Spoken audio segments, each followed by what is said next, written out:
Ako si Rascal Doctor, punong barangay ng Barangay Payatas. Pinofessionalize namin yung patahian.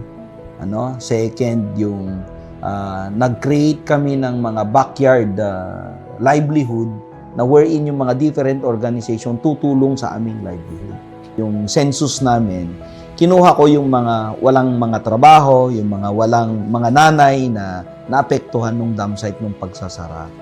Yun po yung mga palerong manggagawa ng Payatas. Itong pamilya nito, they belong to the marginalized sector na tinatawag or vulnerable sectors, no, na prone sa kalamidad, no, at prone din sa hirap ng buhay.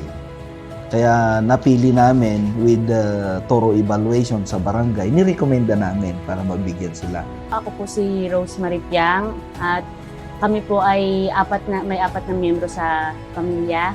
Sa ngayon po, nagre-repack po ng uling sa may katabing bahay. Tsaka minsan po naglalaban. Ang pamilya po namin ay simple at masayang pamilya. Kahit po sa maliit na bagay, pinagsasalo-saluhan po namin. Masaya na po kami doon. Basta maraos lang po namin yung pang-araw-araw. Sa ngayon po, na nagagamutan pa din po siya para sa niya. Complicated GTI po.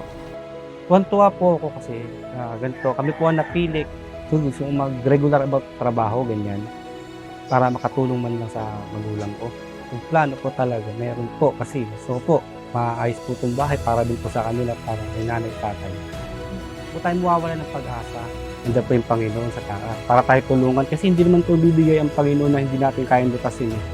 Patuloy lang po silang mangarap at huwag mawala ng pag-asa tsaka magsipag po sa buhay. Maraming salamat po sa Ever Commonwealth, sa mga nag-sponsor po, tsaka sa mga tumulong pa pong iba, tsaka sa Barangay Payatas po dahil ako po yung napili. Sisikapin ko pong mapalago itong ibinigay niyo pong panimula po sa amin. Maraming salamat po.